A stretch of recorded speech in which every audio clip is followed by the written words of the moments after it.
Hi, good afternoon. Today is September 17th, 2025, and it's 2:24 p.m. US Central Time. And my name is Rinaldo Javier Aguiar Marcano, and I'm recording this video from my home at the 26714 Valley Side Drive, Katy, Texas 77494.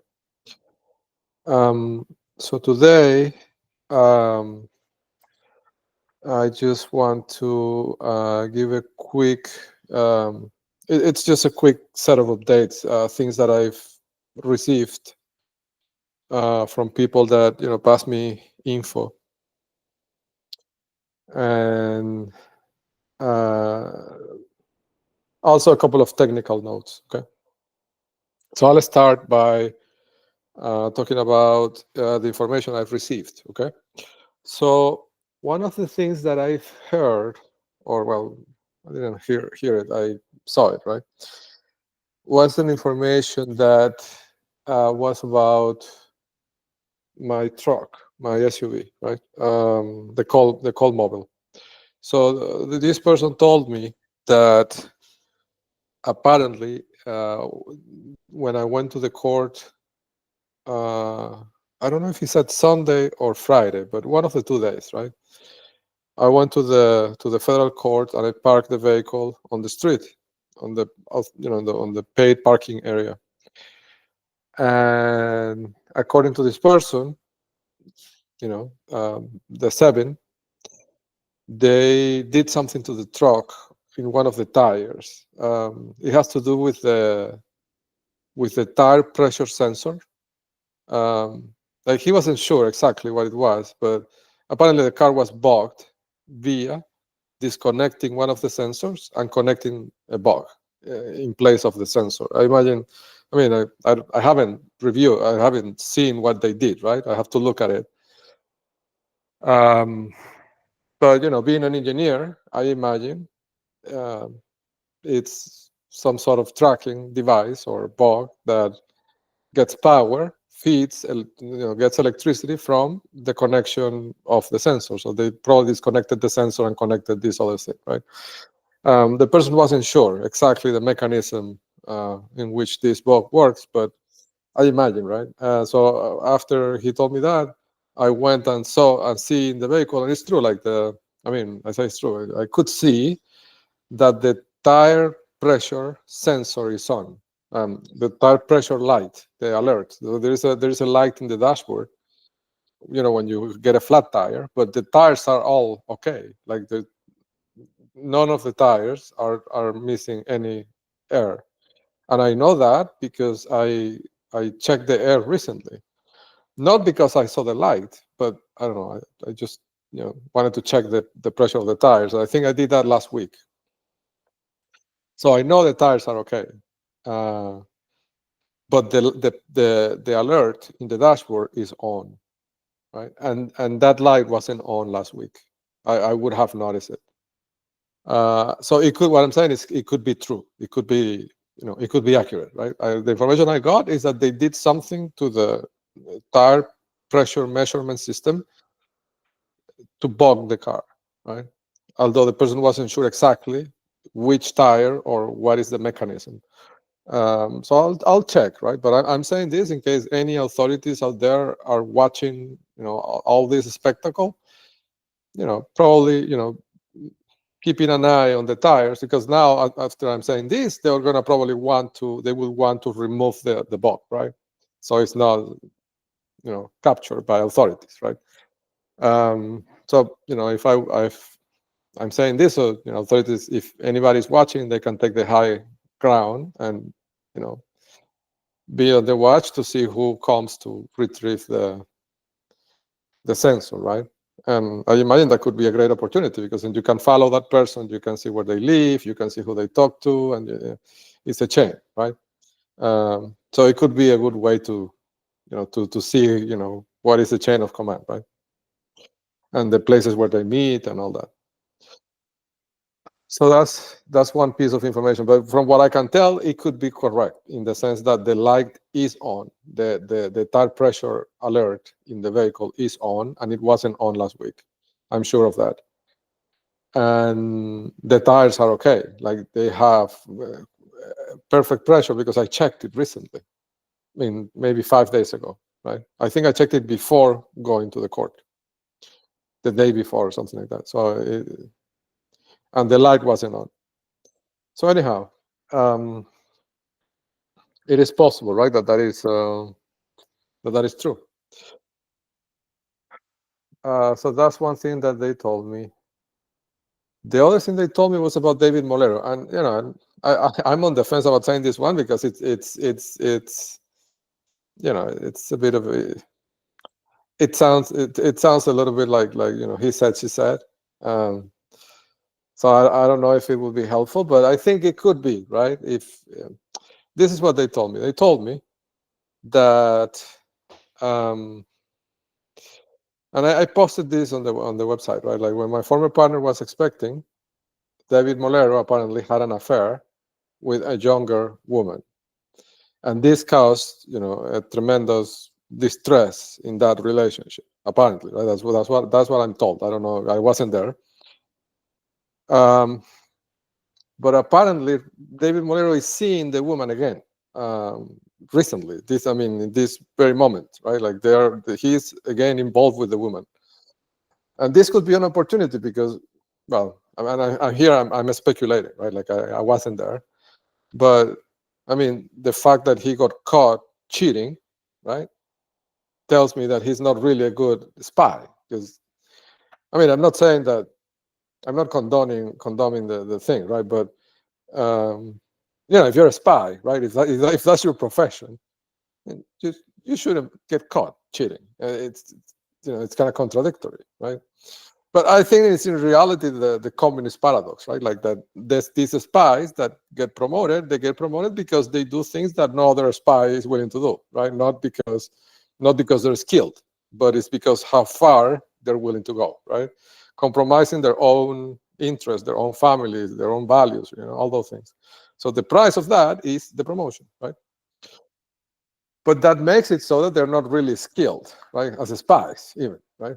And that's why he got caught cheating, right? But the reason I'm thinking about this is because, I guess my reasoning is that if he got caught cheating, right, because he's not really good at spying,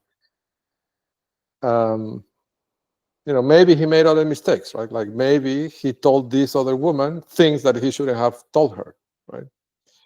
So I don't know if authorities are watching these videos, but if anybody in the real, law enforcement world is watching this, if I don't know, I don't mean to overstep or anything, right? Like I don't mean to say anybody what to do, but if I was investigating that or investigating David Molero, I would try to locate that woman because maybe, pillow talk, right? Maybe he told her things that he shouldn't have told her. And maybe she could have valuable intelligence for the US government about the SEBIN and the Venezuelan operations in the US. So she could be, and I'm guessing that she's not really, a high-level operative. So she will probably be not very well trained, and she will talk, right? Or she might talk. So that's why I'm mentioning it. I'm not mentioning it to to talk about David Molero's private affairs, but more because of that I see the possibility that maybe he made a mistake with the woman, right, by telling her things that he shouldn't have told her. So that could be an opportunity, right, for the rest of us. So that's that. Next, I want to talk about a bit of data analysis that I've been running on the finding of the mailbox. Like a month ago, right, I mentioned that the pipeline picked up this pattern that near the mailboxes, at least in Katy at that point, there seems to always be prominent agents, right? Like the John Cook, the Eastern European man that lives next to the Cubans in Lara Creek Drive, very close to my home. Here's an example of that, right? So the other example is the strange cluster right in front of the cellular tower that has direct line of sight to Robert Mueller's house at Lake Point Estates, right? That, and this is documented in another video, like that corner has a tremendously strange conglomeration of agents. And there's a mailbox there, and the two agents that are in front of the mailbox are very important, right? So that was observation maybe 6 weeks ago, I think. I've been running experiments with this idea, right? And this is one of the frameworks that I use, right? When I find things that are like repeated observations in Katy, because that's the thing. Katy is a beautiful place for this because they are employing pretty much every single trick in a single place, right? So it gives us the opportunity to watch everything at once. Right? So if you find things that look odd that repeat in Katy, that's one of the ways I do it, right? Like I look at those strange things as candidates, and then I test them. I run experiments where I see if the observation repeats in other places, right? Across the US, across in other countries. And depending on the statistical significance, I make a call, right?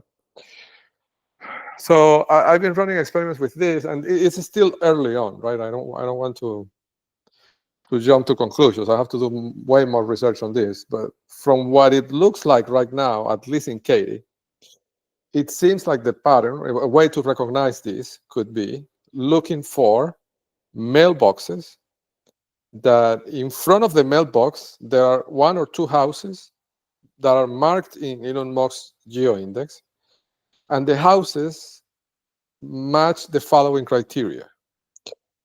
The determination, like the street number, the last digits, the last two digits of the street number of the address, it's a prime number, or 15, right? Like the only exception I think I see is 15. But all the others cases that I've seen, the houses end in either 03, 03, 05, 07, 09, or 11. So it seems like it's a prime number, right? And the only exception to that rule is the number 15, because I've seen houses that end in 15, and 15, like 5, determination 5, it's the reserve channel, right, which we know is a rare channel. So the fact that these houses that are in the reserve channel are, consistently in front of the mailboxes in most cases, it's a hint, right? So this could be a good one because it allows us to, systematically pinpoint the important people, right? And the mailboxes can't be moved. They're obscuring them. I can tell you that because I've been running multiple iterations on this, right? And every time I run it, the precision drops, which is weird, right? Meaning, from the satellite imageries, right? Meaning, well, the short version is, it seems like they put in trees on the satellite images, like fake trees, on top of the mailboxes. They're hiding them with trees, right? That's what it seems like from, by debugging the pipeline. But again, like, this is a confirmation, right, that I'm on the right track with the mailboxes, because otherwise, why would they be hiding them, right? It's just silly. But yeah, so the mailboxes is a thing, right? And it's a tell. It's an easy way to pick them up, right? And the mailboxes can be moved. They can be obscured from the satellite imagery, but I imagine authorities know the coordinates of the mailboxes, right? Like, this has to be recorded somewhere. Probably a place that I don't have access to, but it's recorded, right? Probably in the USPS database, right, somewhere. So it should be easy to track. So that's that. Yes. There's another thing I've been meaning to say for a long time, but I haven't, because it was a great way for me to get intelligence. But I think at this point, I've been waiting for them to do it again, and they haven't done it in months. So I think they already know. I mean, I'm sure they know that I know, right? So they haven't done it again. But it's an interesting piece of tradecraft that I was able to observe many times, many times. I would say